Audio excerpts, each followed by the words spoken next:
Hi everyone, my name is Živa Klandinst, and together with Tadej Vindiš, Aleksandra Kostic and Peter Tomaž Dobrila, I am one of the curators of the International Festival of Art, Technology and Science, KIBLIX 2021, entitled Virtual Worlds Now.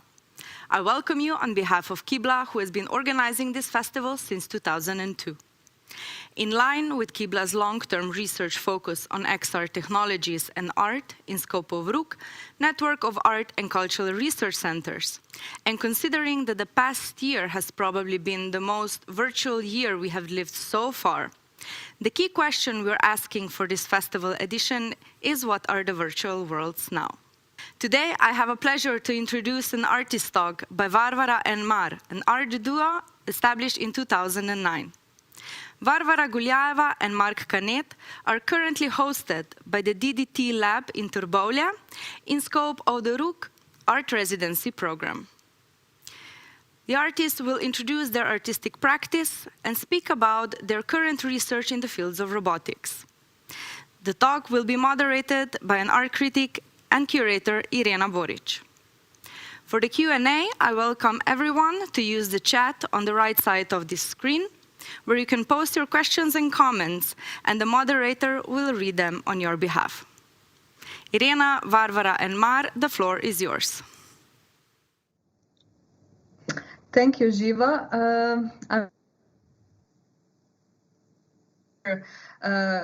Varvara's and Mar's presentation. But before that, I would like to briefly introduce them. The thing is that you have already participated within KIBLIX Festival back in 2010, which I found it's interesting to come back, especially on this occasion. And as a duo, as Živa mentioned, they are founded back in 2009, and they are inspired by their work is inspired by digital age, and they are often corresponding and reacting to social changes and technological era. Particularly, they are interested in artificial intelligence, kinetics, participation, and digital fabrication. Both of them have actually quite a lot of degrees, but I will just mention some of them. So Varvara holds a PhD from Estonian Academy of Arts, and she has done a dissertation from interaction to post-participation, the disappearing role of the active participant, which I hope we will also be able to tackle within their presentation and their talk. And Mar also has acquired a degree in art and design from Barcelona University, and game development, computer game development from University Central Lancashire in UK. And he have also did MA in interface cultures at University of Art and Design in Linz. At the moment, he is a PhD candidate at Tallinn University, and they are actually both based in Estonia, and they are members of Estonian Arts Association. So, Varvara and Mar, the floor or the screen is yours. Yeah, thank you. Thank you so much for a great introduction and also invitation. Yeah. I hope it's like the computer has some events of Discord that I don't able to take it out now. Maybe if you listen some blips, it's like yeah, sorry.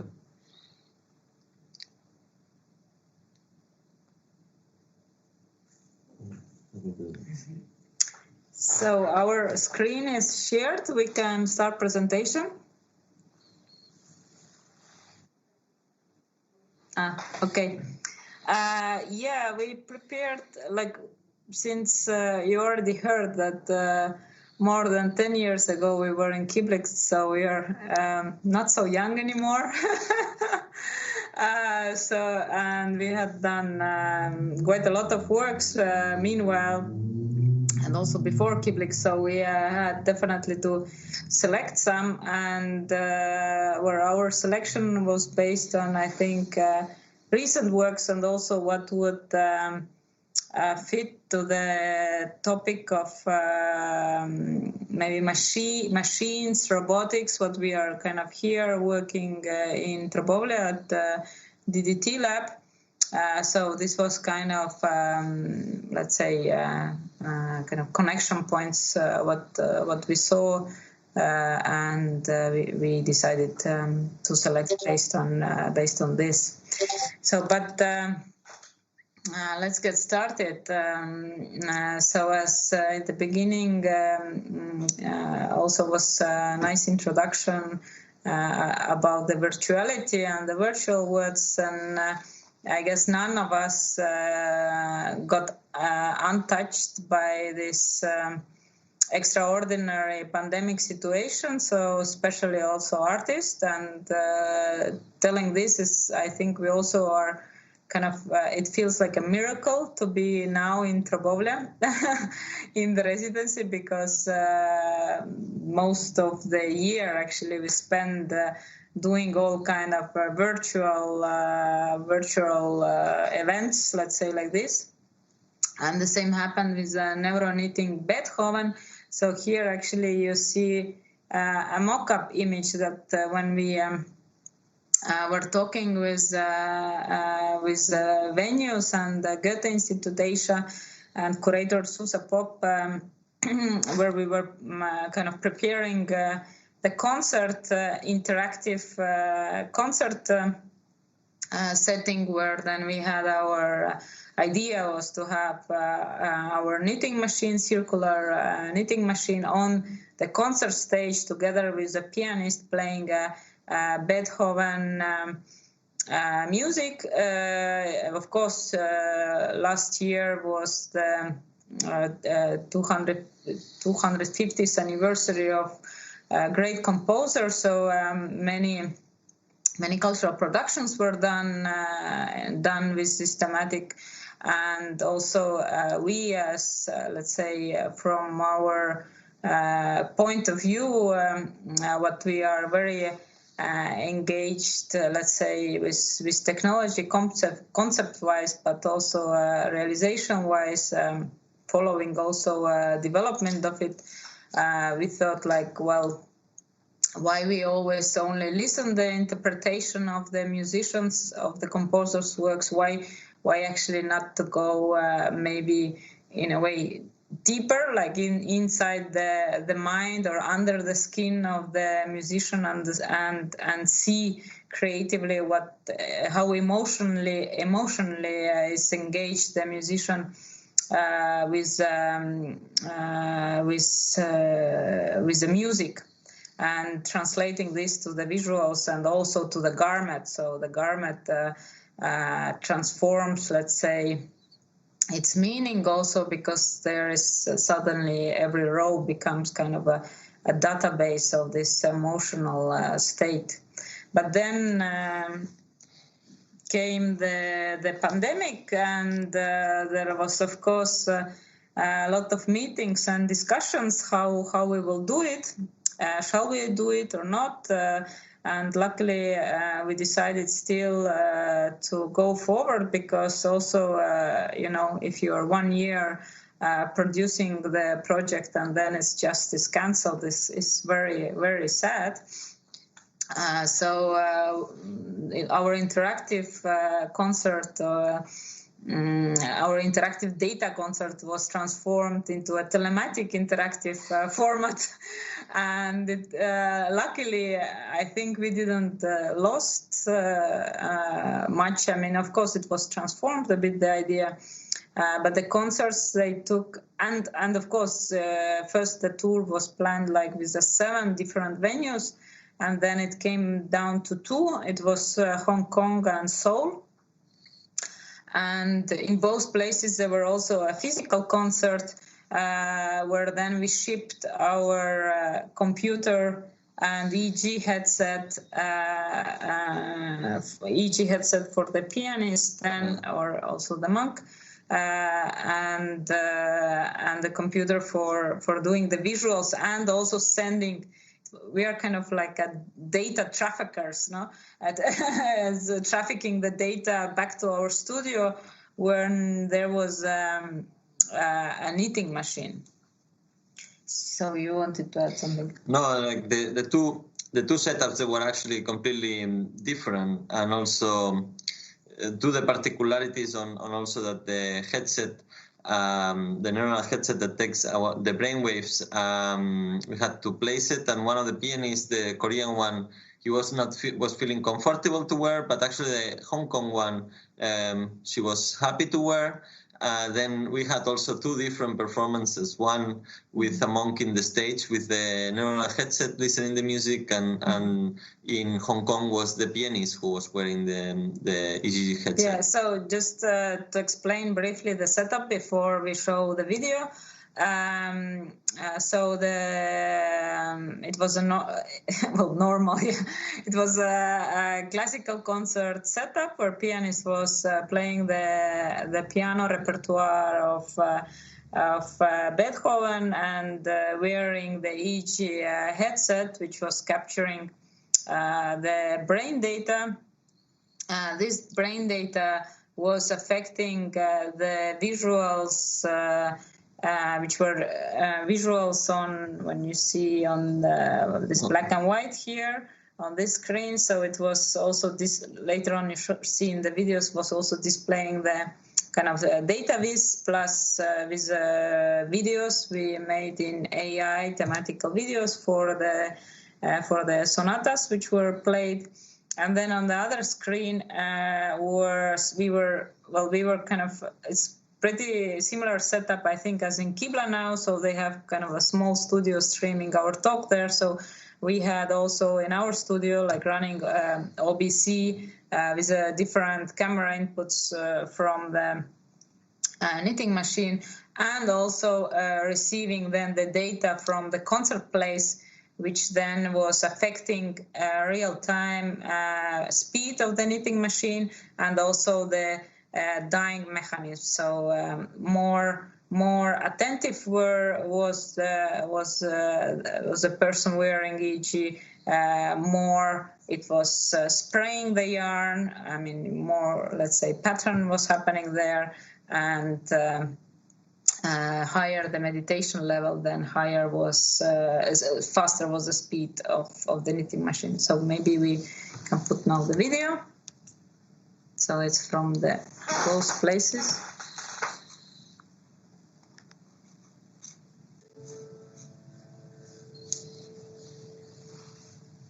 So this was Hong Kong.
Okay, can you switch back? Okay, this goes in loop again. Can you close?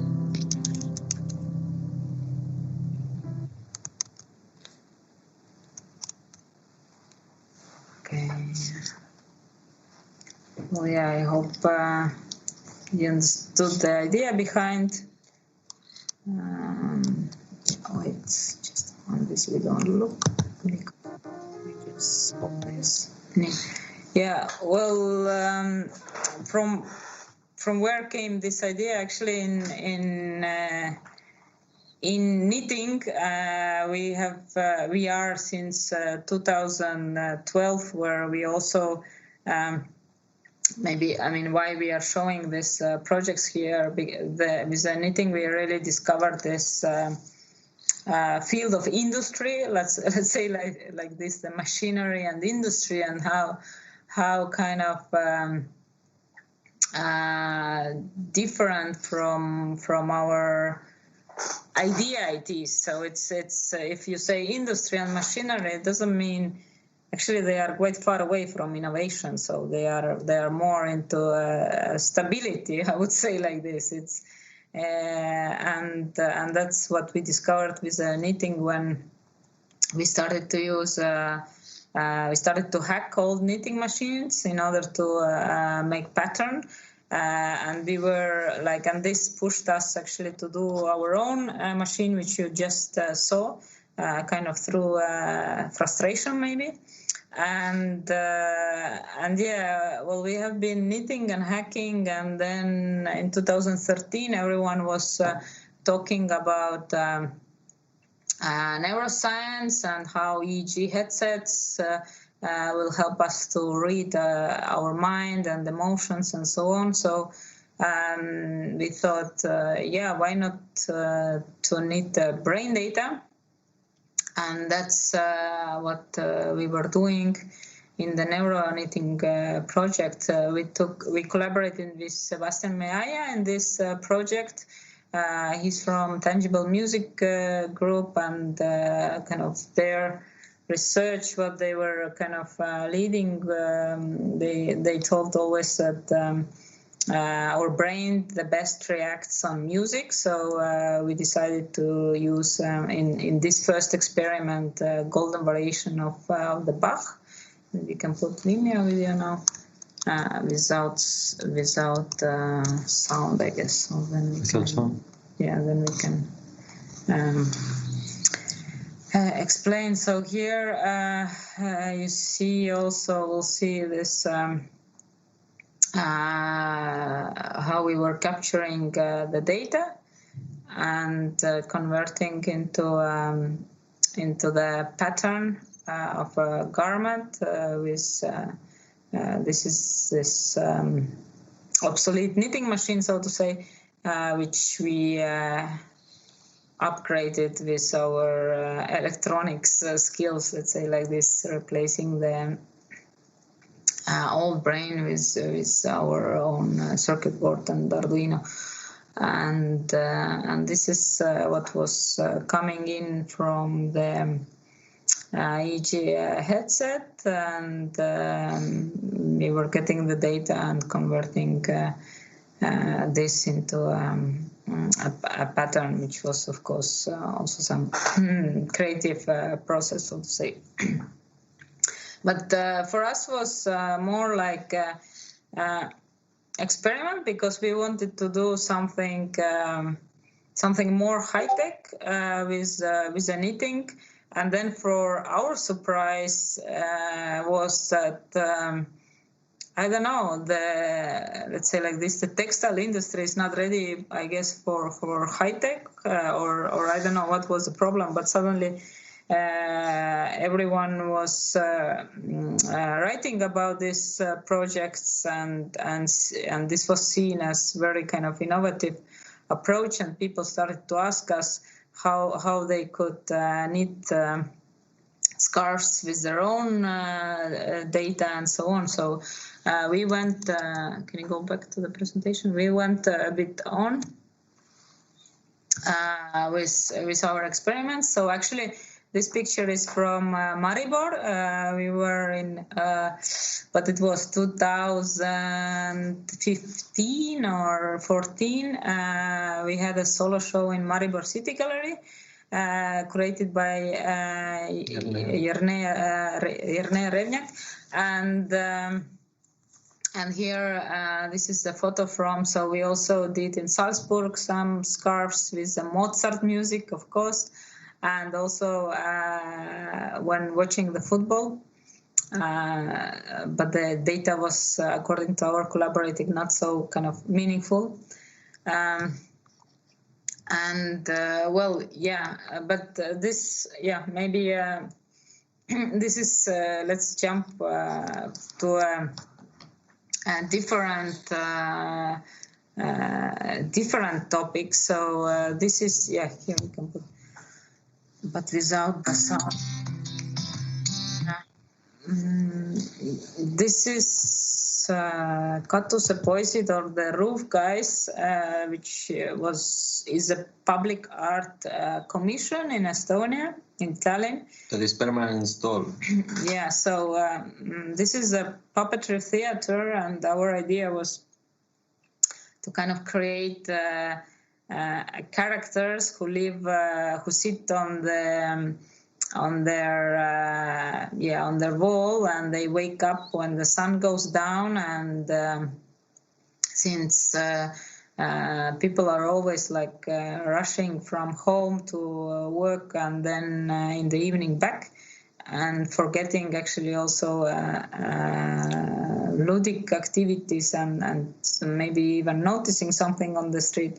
So here, when you pass by, then the kinetic sculpture start to move the light, and basically the idea is that you should suppose, or you can catch the light. So it's interactive kinetic light installation, which I don't recommend anyone to repeat, actually.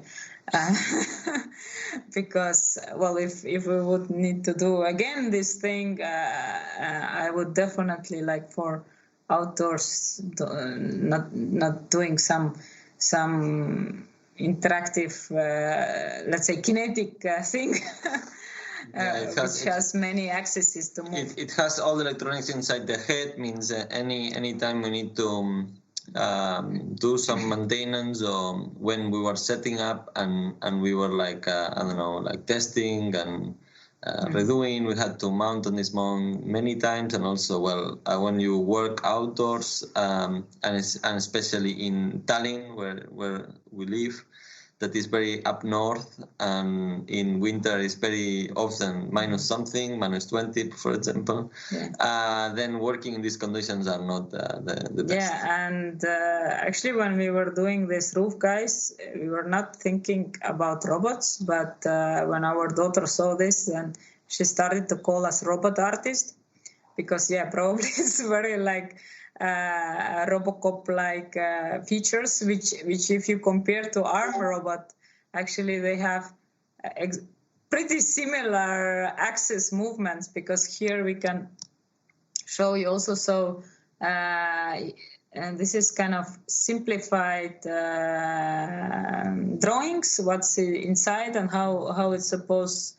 Basically, move the neck and move the lamp. Well, the body and the lamp, and has different sensors and so on. So this was in our studio. We were producing one, and actually it's quite funny funny afterwards. But when you are working with, let's say, commissioners, then sometimes, especially these maintaining companies, they think that.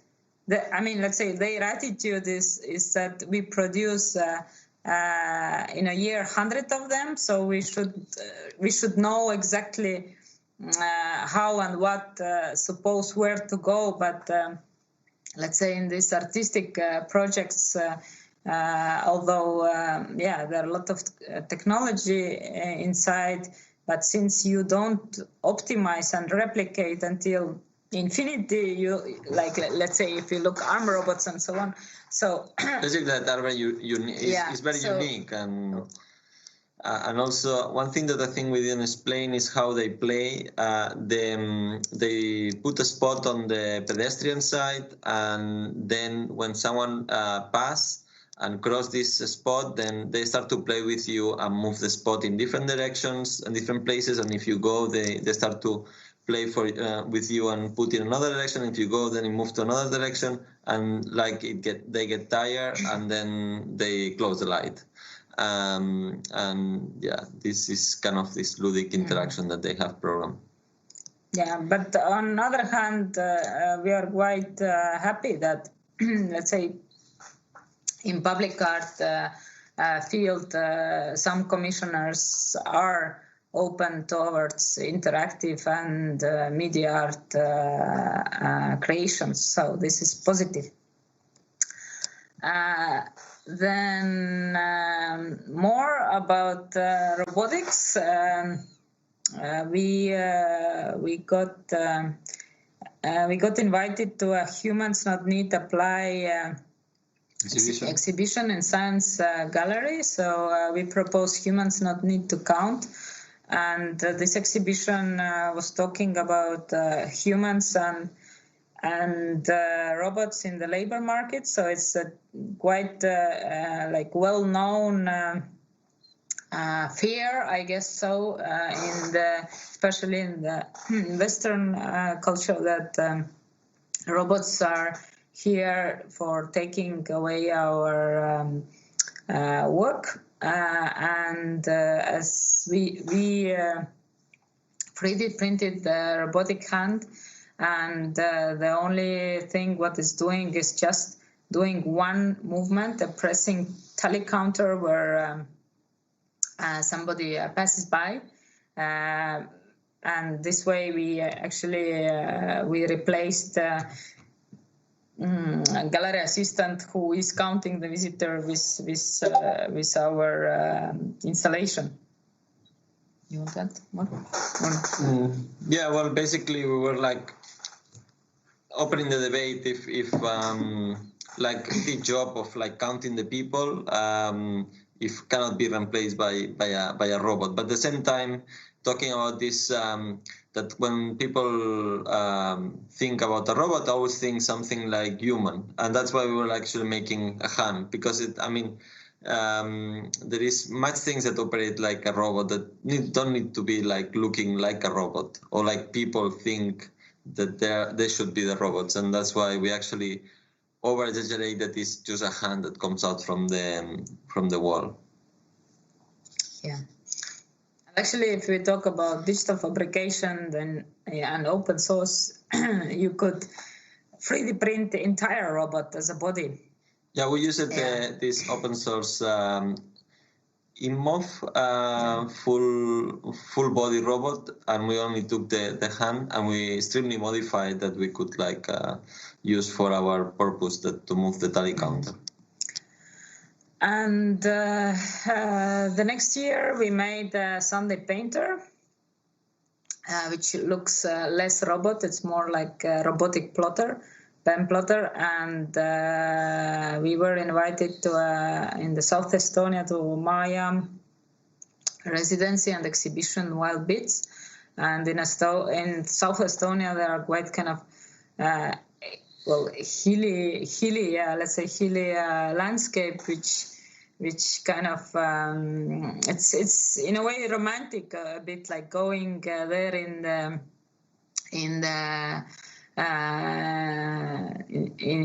the summer and painting landscapes, no? And also since we are artists and really often we are asked, so what do we paint? And then we have to always disappoint that we don't really paint. Then we thought like, okay, let's make a robot who will paint for us. And this robot was then painting the view in front of it. And also, well, later on, actually, we can come back for one comment. 2 times here, okay.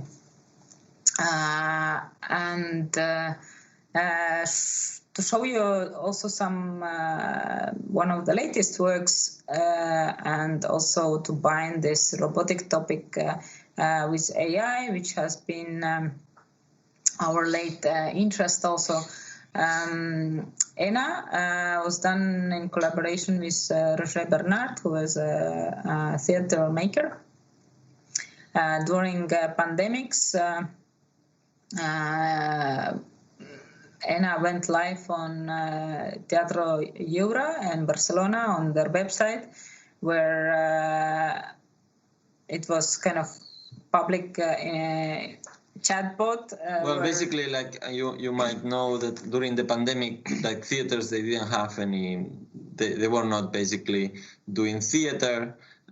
Still on and off. Depends of the lockdowns and so on. But in April, there was completely shut down in Spain. Means the theaters they were closed, and there were no place to display in their website. Means actually was quite unusual thing. And then somehow we proposed this idea that we will take over the homepage and we will install some experimental theater that will operate 24 hours and end up being 2 months, because originally it was 1 month. And then what we did is that we make this interactive interface that we let to talk one person with the bot, but if someone else was typing, you could listen, read what was going on, and also was no scroll to scroll down what happened before. Means you have to be staring to the website to see. And we were like having sometimes 100 people audience for evenings, and there was a lot of people waiting for a talk with ENA. Some people were not believing that was an artificial intelligence bot, were thinking that we were behind talking, and ended up about 1,000 conversations, which we recently published in a book that is less than 1,000 pages, but nearly 900 something. No? 900, yeah. And where it's compiling with an introduction that we wrote all these conversations in a book, which are quite interesting. Like some, we know that they were interesting because we were following during the installation. But I mean, later on we also read more, and it's quite interesting. Also for the moment, actually, it's capturing this moment where the first lockdown and people could not go out nearly from home, and we gave some cultural and participative project that they could come, and I think there are a lot of theater lovers in these talks, and you could see also this in the conversation. And also actually it's capturing kind of another moment, because the chatbots, they are already from 60s, but let's say like this, they weren't generative ones, so it was kind of pre-made answers, and still some of them, they were passing the Turing test. But nowadays, with AI, there are these generative chatbots using newest technology, which is really able to surprise kind of humans, how kind of a rich or funny or even stupid conversation you have. So you kind of in a way is this book is also capturing this moments, and also this kind of a testing situation where in a way humans or participants, they knew that machine is on the other side, but but still it's the conversation is kind of also between desperation and irony in a way, because there were many also desperate people trying to escape their loneliness from home in a way, and also we wanted. We were very grateful for this commission also because suddenly, because the question is like when cultural institutions shut down their physical doors, like what is like how still to continue to program, right? To offer some program to the people. So does really cultural institution end with the physical walls? So this is kind of a question, and sadly, actually, we could experience that many institutions' walls really ends with the physical ones. So there is also, and I think there are also a lot of discussion about this, how also all this funding and budgets, they are kind of not flexible, and they are kind of a bit like dinosaurs, like slowly moving to a certain direction, and when it's understand that it's a wrong direction, then it's really slow to turn away. So I think with all this change and lockdown, we discovered many weak points, I guess so. If you ask us what we are doing now, so when we showed you before here in residency, when we showed before the Sunday Painter, which was painting, because artists supposed to paint, then we discovered actually here that when artists work with robot, then robots supposed to paint or draw. So definitely, first thing what we were kind of when we came here, we were figuring out like, okay, let's see how is possible through let's say computer means make the robot arm to draw, but then. We also are planning to do something different than just using the pencil. But yeah. And if you have questions, we didn't kind of uncover everything, to have also some discussion, and hoping for active participation from the audience, that we are not really talking alone here with ourselves.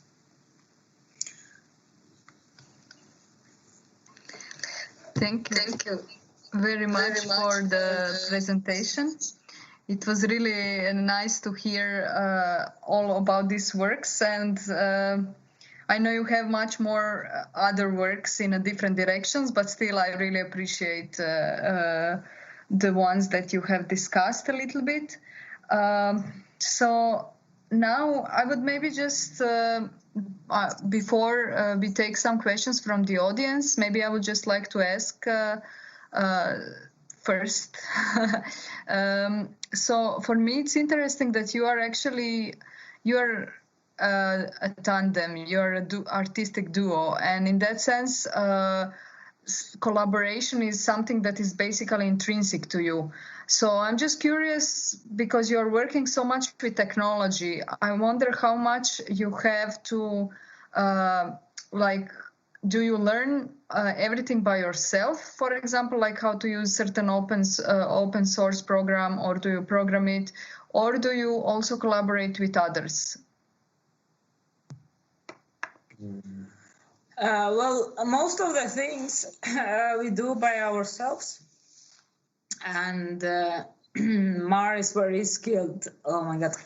Yeah, you can talk. I normally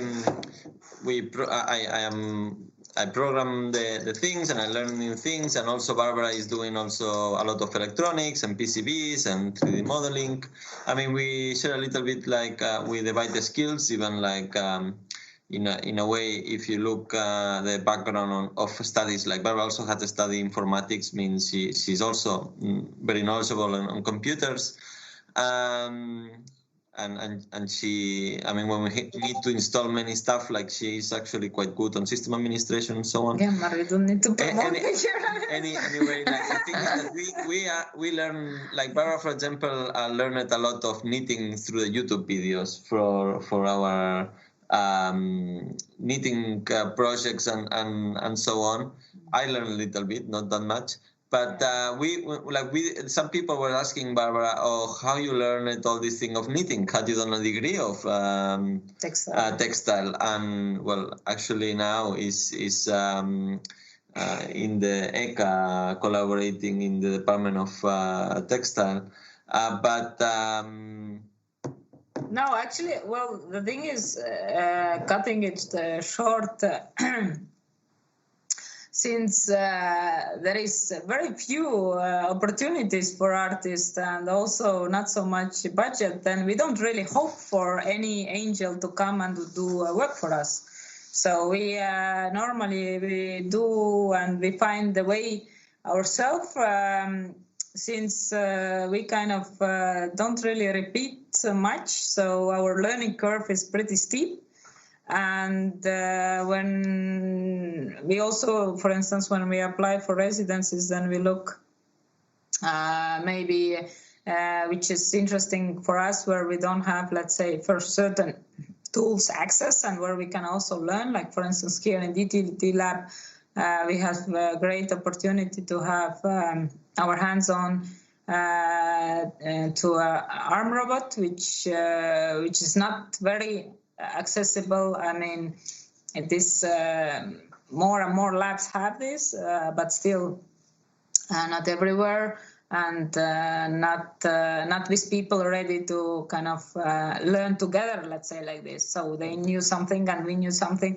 But I think also, like adding to what Varvara was saying, that every new project we are learning new things, and we actually sometimes we enter in endeavors of very complicated stuff sometimes to learn in for one project. I mean, here, for example, we are learning quite in deep to control this Yaskawa robot, and I think we even help to the lab to learn in new ways. I mean, also because I mean, I found new library to control the robot, and we are. I mean, I'm very fluent on writing code. Means I was like writing new pieces of code with Python for doing stuff with the robot. And but if you are asking if we have a big production studio who does stuff for us, we don't have. No. So we are the kind of slaves of our ideas. I mean, we did have one of our friends working as an assistant for a while, for 5 years, and not anymore since like a couple of years ago, like almost a couple of years ago. And we do collaborate with many people, like Roger, with theater pieces, with now we just got an email by Mario de la Fuente, who is a scientist who we had done a couple of projects together. He's a scientist on actually studying drugs, I'm saying, like medicines. And we did some more projects, and but they're all like collaborations. But this is what I was interested in, because in a sense that you cannot, I mean, it's very difficult to cover all these fields because you are really tackling a lot. With metal, we have one collaborator in Tallinn when we need to, like, we build several projects in metal, and we collaborate with him, that he kind of welding our ideas. Even we actually ourselves also try to learn ourselves a little bit of also welding, but not for like when we have to do the entire project. Like we saw this Catuse Poesis, like that was a lot of work, and actually not that much work, this one, as precision work, like the Catuse Poesis. We have another one that is a 5 meters metronome that takes the wind and transform into ring. That was like much more welding and so on, because that was big and it was a lot of soldering points, and but not so much precision like the Catuse Poesis was. Mm-hmm. Yeah, so for example, also one topic that is very big for you, it's also like the topic of data, and you're actually tackling this issue through many works within your practice. So I would be curious also with this neuronetic project, like for example, why was it important for you to because like what you are doing with it, it's you play with it in a completely unexpected ways, but on the other hand, making it very visual and very present, something that we are maybe not even aware of. And I think that's quite interesting in the context of big data and surveillance capitalism and so on. And these are some of the themes that you are anyway tackling. So I'm just curious about maybe like how did you start to be interested in doing something with that, and then how this evolves through your projects? I think that how we started to be interested in the brain interface was, first of all, because we were doing this hacking of the knitting machine, and we were because we had real-time control of the knitting machine, not actually the circular one that you saw, like the one that we had flat on the other video, and we wanted a project that showed the kind of this capacity of like knitting in real time something, and then we were actually thinking, actually the knitting is like I will put this is like a database, and then we actually I will take. Okay. Mar just discovered that his battery is almost. Yeah. Okay. But yes, one was with knitting data, but we have been using data as artistic material since the beginning of our practice, so to say, because I don't know, it's it's everywhere. It's and I think we should talk about this also in the creative field.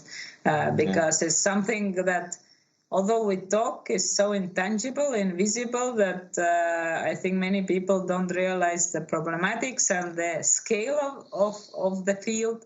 So we really are kind of exploring. We try to make it tangible many times. Like for example, in the brainwave with knitting is one way actually, because we actually storing your emotions into knitting, and then it's like a database that is physical. And the same with I don't know if you saw on our website, we have cans that we actually store our personal data, and actually we sell, and we have different products, and that's again a new way of making physical something that is actually, it has materiality, but digital materiality, and we also sometimes do the workshop of this data shop, and when people start to think how much data traces they leave on the everyday and in the long run is incredible, like where your data is distributed and how many data points of view they have all these companies and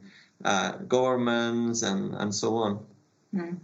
Yeah, well, I think in general we engage with lots of, let's say, this post-digital topics, which since they are somewhere on the cloud, then they are so abstract in a way, and we kind of try to find the form or the visual.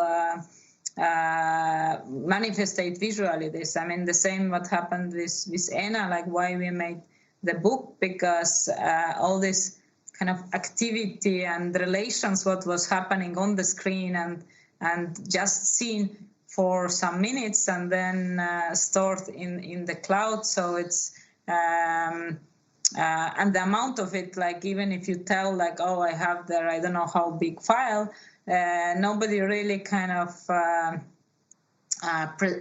perceive it.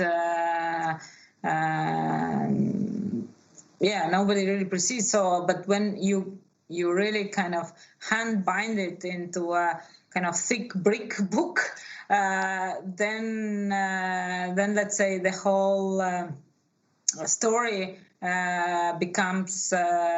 gets totally different dimensions, so to say. But at the same time, we could actually think about this as the same topic as you just mentioned, that is actually data collection. And imagine if this book will be, I mean, we will have written this book to make 900 pages. That will be like an incredible amount of work.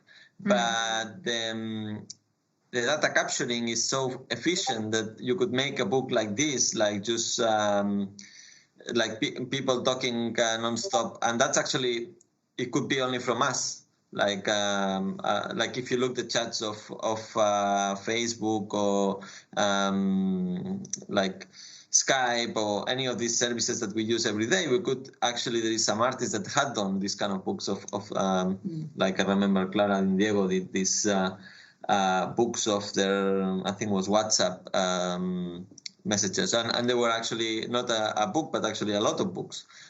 Means we don't understand the scale of the data that they're capturing from us, I think, and that is like equivalent probably of like big libraries if you will print it, I'm saying.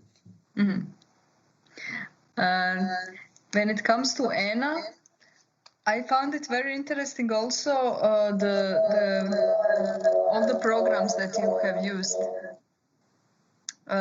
For example, also this GPT-2 and different. And I'm curious about how did you came like these are the programs that you need to use, and also I wonder how was it functioning, like. This was open for a certain amount of time collecting data and making conversations, or how did it actually? It was working 24 hours. It is actually the technology behind is not GPT-2, it's Dialog GPT, which is based on GPT-2. And well, now in September I started my PhD in actually artistic practices on AI, and well, basically we were investigating what is the best to use and how to use, and actually we did even a little bit of an innovation that we put memory to the conversation, and the memory lasts for some sentences before, but then if you store it more, then it became too complex that the bot will start to give some kind of strange answers, very strange answers. But and also you can configure in a way, for example, in this kind of models they call temperature. That is how creative they are. Means we also have a setup in a quite the right level that still makes sense, but that is very creative. And everyone when it try actually it was like, oh, it's really interesting because it's a generative one. It's not like there is no previous. Answers. But this GPT-2 algorithm, it's kind of comes pre-trained. So they this OpenAI who is behind it, it's basically they pre-train on all the internet content what is there. So it has basically all the data what they could get. It's fed into the machines, and then. Algorithms are trained on these models. I mean, what is happening now in AI is like what I call big AI and small AI, and what actually will happen is that artists probably will be like reduced to work with a small AI. Of course. And what means for me small AI is like any AI that are able to run in one machine, and and that is still like GPT-2 is able to be run it in one machine. It requires a gaming machine with a good like GPU, like we use the 2080 Ti with 11 gigabytes of graphic card, which is quite is one of. I mean, it was one of the best. Now they come the new series of 3000 of NVIDIA that are better, but that no one can get because everyone is bought by the crypto miners. But yeah, that's another story. And yeah, it's quite interesting on this, and on the artists now they're jumping into do AI creativity and use AI creatively and so on. But I mean, we are really reduced to one certain tool sets. But at the same time, it's interesting because like you see a lot of innovation going on now that even I am in one foot. I mean, I'm doing my PhD, means I am in the academia too, and there is a lot of attention on the academic world, on the art, and all these conferences. They have art track also, like gallery and so on, because the artists are in the forefront of the innovation on AI also. Because I think the AI is a paradigm because the AI, the code is the data that you fed. Means the artists are quite good on generating data, actually, like data sets, for example, like visual data sets and so on, much more than some of the scientists. Well, ideas too. And ideas too means there is quite a lot of feedback, like especially you can see it, for example, in all these models of images and so on, that the artists are innovating and finding new things on it, and I think look, in the beginning of the third wave of AI, when it was possible to do more interesting things. I mean, in the beginning they were doing like, oh look, Monet style or Picasso style painting. I mean, if there would be no artistic input, we will stay in this level. I mean, that's for sure. I'm also just one short question. So Anna's book, like who is meant to read that? Is it humans or is it machines? Good question. Well, I think some humans has read already. I personally, well, first of all, to mention, it is an artist book, so we, for us, is an art project. So it's not really a book project. But definitely humans, yeah. And even to go in deep, like and talking about what we were mentioning before about learning things, like actually Barbara was in this case was like learning how to bind books, and then she did the CD of it. Means it actually is not order. Yeah, I did a binding course for doing this book. Which is very funny because that was my passion when I was a teenager. Means I actually back home in Barcelona, we took some things that I had this store that was what I used to do because my mother had a bookshop when I was a kid, and I don't know, my passion became to kind of bookbinding, and I was doing very intensively. But I guess we also like to bring this in the process radicalities together, because something what is very kind of like data or this text what we collected was very kind of fast maybe generated, and also let's say if we talk about EEG data, the neural netting, it's data is captured very fast, but then our artistic realization process, then we really choose very slow and made by hand method. So for instance, a knitting, like every row and so on, it takes time. So it's from the really like fast generation to super slow realization.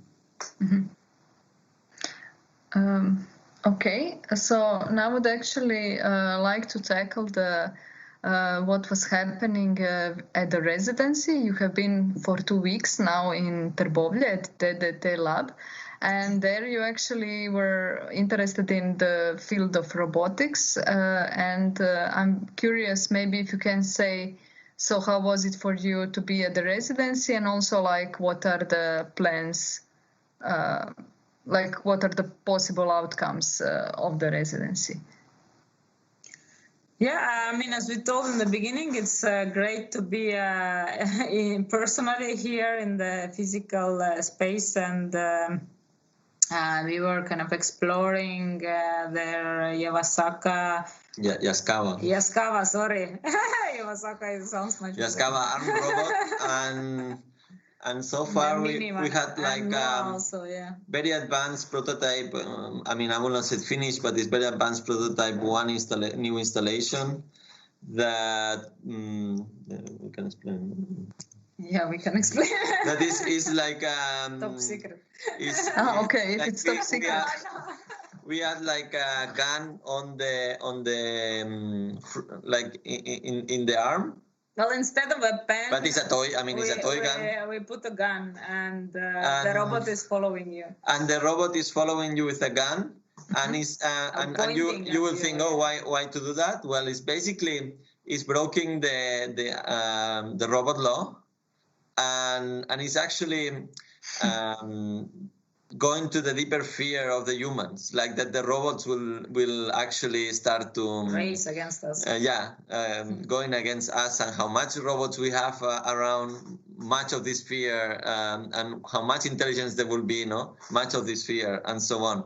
We were thinking about this idea, and then we checked and we said, okay, I think no one had done this, and definitely is a thing. And then when you see a robot pointing with even it's a toy gun, you know that it's a toy gun, but a gun, and then and it's pointing at your head, and quite precisely, I will say, and maybe not so fast at the moment, but that's only because of we are artists, and we we will need more optimization, like call it like this. And actually we want to 3D print the gun, to use this polemic one when all the governments, most of them, they wanted to ban 3D printers because you can print a gun, but still if you think that the most people shot by the guns are because of the allowance of the licenses of guns. So in the end, we always try to point the problem somewhere else than we are. So and in this case also, let's say if you look in robotics, like you could actually make, let's say, production or make robots like super useful. But it depends. What you do. There is always this fear, and the same is. 3D printed gun. But I think also this idea came because I don't know. Recently, I was looking. Well, I saw that, for example, Boston Dynamics in New York. It is being deployed by New York Police. The robot of the Boston Dynamics means it's going to be on service soon. They already are like test pilots. They're actually putting in the street, closing the streets and so on. Means the first robots like policemen will actually come soon and also, on the streets, because they're already buying and testing. It's a matter of maybe 1 year, 2 years. The military is also 6 months. I don't know. We don't know. And actually, even maybe the pandemic is actually helping that. Because like a robot is not spreading a virus, at least. I guess is the right moment to do something like this, that we have to be trigger some discussion. Trigger some discussion about that, and also experience-wise, I think it's something worth to experience, like that a robot is pointing at you, and you like. I think the first time that semi-pointing at me, I was like, I just like someone is pointing at me, and it's not a person. And then you have the feeling that you don't have a control, even though, like, I think anybody pointing at you, it's like you are kind of out of the. Also, it can be talked about another thing, that are the black boxes of the AI. Mm-hmm. That because the AI is not built on code and is built on data, there is like no one knows what is happening most of the times. They know that they were able to win Go, but they didn't understand some of the movements that he did for winning the Go. Means when then you put robots to police, I mean, there might be more strange things happening, but I'm not. Well, we already have robot soldiers. Yeah, and we know what is happening. Or Yeah. there is this thing that every time we go to America, Barbara gets like a pass and I get a cross, and we always like do like this joke that you will get a pass and I will get a cross, and it's actually always like this. And probably, I mean, this is like biases included in the systems too. That's another topic. But I mean, what I was more going on the robot is the more this thing of a little bit of uncertainty of the AI. What will do? I mean, in theory, it's trained to do one thing, but sometimes it does things like they don't expect. Like for example, that's what is the beauty of the uncanny of the GANs. Like most of the generation of images by AI with GANs, what is more beautiful is the errors, the mistakes that they do, not when they actually produce a perfect face image. Because when they produce perfect face image, you say, okay, you have to explain this is a real, like a non-real face, but actually we see as a normal face. I mean, sometimes when they have some strange mistake. But I mean, really, when it gets maybe more beautiful is this when it's just like doing very not abstract, but like a strange combination of things that we perceive as interesting. But when you are putting in a more logistical things like I don't know, giving them a gun, might become another issue. Mm-hmm. Wow. Yeah. Okay, I think we should slowly wrap up. I guess there was no questions from the audience.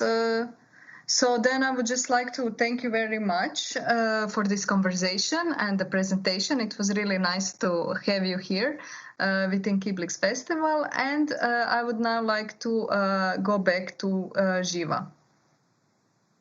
Thank you. Bye. Us tonight, and thank you to our audience who have been watching online.